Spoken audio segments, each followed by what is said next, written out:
What is up, everybody? This is Lesage, your chronically Caucasian vocal analyst, and today we're going to listen to some Aretha Franklin and Stevie Wonder. I'm super excited about this. Okay, Stevie? You know, everybody say this. We love you, Aretha Franklin. We love you, Aretha Franklin. We love you, Aretha I can get behind that. I can jam to that. Franklin.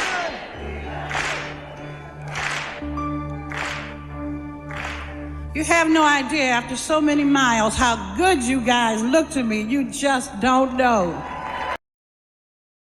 I totally went. Oh, man. Well, I just got to hear her sing.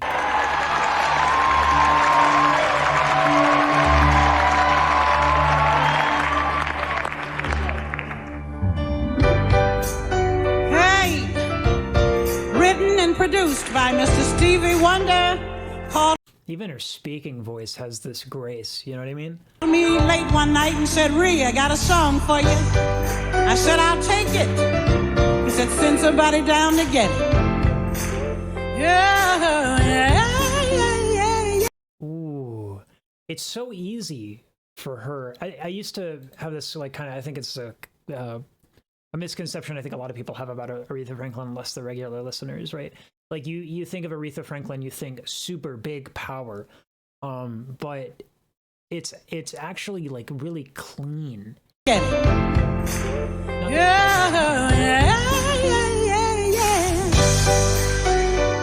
Like that she intentionally stiffens her fold, which is going to create the breathiness, because that's kind of where falsetto comes from. Falsetto is not a pejorative, don't at me. Like, that is really cool, especially because, so when people have vibrato, that means their thyroid cartilage, kind of the Adam's apple here, it tilts a little bit, and that the muscles are not very strong, right? So in response to the breath pressure, sort of the larynx goes up and down. But what makes this difficult when you do this is that the folds get super stretched out like a rubber band, so they get closer together, right?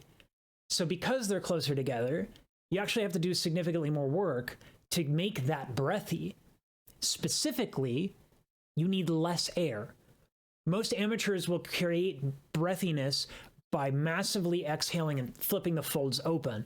But the real way to do it consistently and in a really healthy way is to use so little air that the folds don't come together, because the folds come together when air goes through them. It's called the Bernoulli Effect. Move on.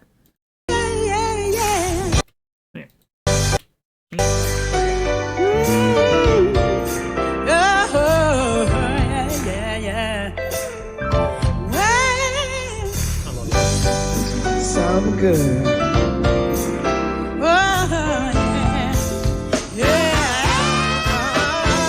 I love that. I love that. So she's been doing this breathy thing, right? With when she was going up. So then she, gives us the juice right here.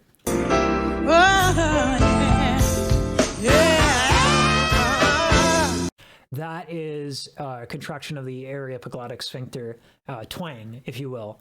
And like, it's wonderful. A little bit of that airiness was still in there to give it a little bit of a rasp. Really well done. Oh, you don't fall anymore. I sit and wait in vain.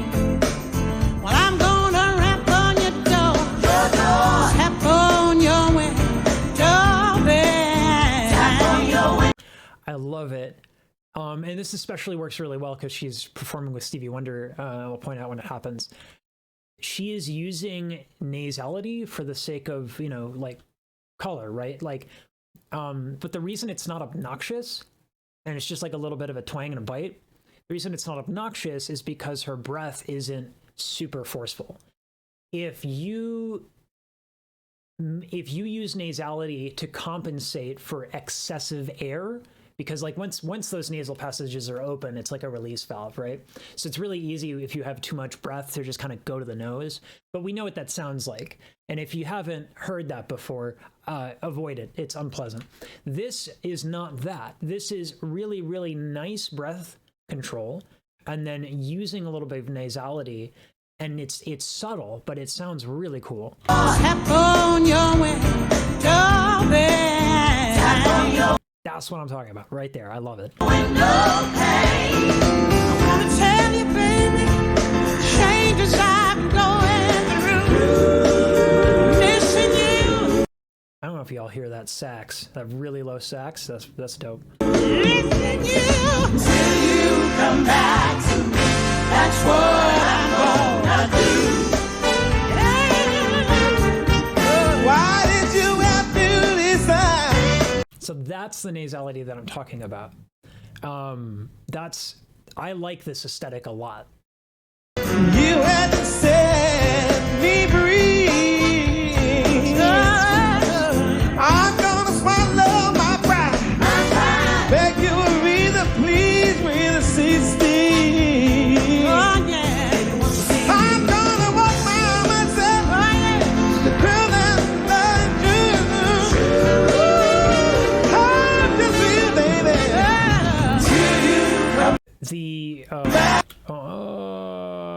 There we go. This is, I want to point this out right here. The way that oftentimes I think as singers and as voice teachers, we stress the need to feel super comfortable and free on every note. But that's, depending on what you're singing, that's kind of, for that to be consistent is a bit of an unrealistic ask. Especially in the range that Stevie Wonder sings in. So let's listen to this high note where he just kind of touches it and goes off. That. And then he goes off of it. That's probably a really high note. I'm not going to look at it right now, but if it's high for Stevie, it's super high. So the reason why I like to point this out is he actually does this in a very clever way to achieve this sort of like he gets to it with this aspirate, which opens the folds when you do an H sound, and so when you get up to the pitch, the folds are like more thin and ready to kind of be just on their edges of touching each other. So that is how he gets there, and then when he's there, he doesn't stay there. He moves on. You're never going to be, particularly on very high notes, you're never going to be super, super, super always consistent. So you have to know how to get there and how to get off in any situation. And, you know, obviously Stevie's been performing for a little bit. Till you come back to me. That's what I'm gonna do. Yes, I living for you, my dear. It's like living in a world down, stand fear. Hear my plea. This is really, really good. Please. Gotta make you see.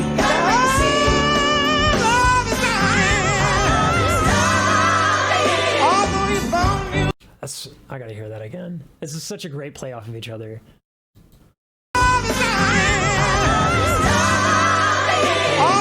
Come on. That's just great. Oh, yeah.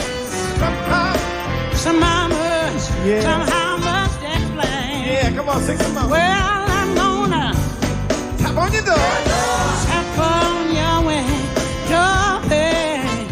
She's so grounded and confident. It's incredible to me. Like, there's nothing being broadcasted here, like in any sort of like insincere way. I know it's kind of like, I don't know, like I'm not saying that like Stevie is insincere, but like she's just so calm and like really, really relaxed and with the music perfectly on time. It's really, really cool to see. Tap on your door. Tap on your window. And listen to these syncopated consonants here. Again, I think this is really cool. I'm gonna Tap on your door. tap on your window. Sing some more. I'm gonna get myself Can't find your steps, through the love. flying through to you. I'm gonna change till you come back to me. That's really good. That's really good. It's like, man. Yeah. Till you come back to me. That's what I'm gonna do. I'm a big fan of them just riffing. This is so cool. I'm gonna love you. Till you come back. I'm too excited to be singing. I want to hear you sing, Aretha. That's fair. That's fair, right? I think we can all understand where he's coming from there.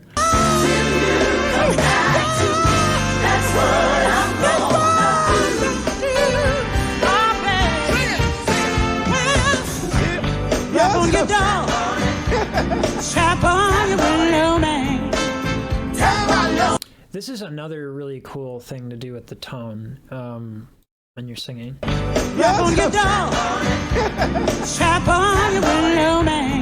So at first she doesn't like excessively pull down the upper lip, but she like kind of stiffens it, stiff upper lip, which gives a sort of, oh wow, that was a whistle. My bad. Which gives sort of an aggressive, like no nonsense tone. Right? And then immediately, well, not immediately, she gradually switches to more of this kind of nasal, drop on your window pane, right? And I think it's just, it's stuff like this. It's like the really little tiny details in every single phrase that prevents stuff from getting boring. And it's really subtle stuff, but I really enjoy listening to it. Open up, Stevie.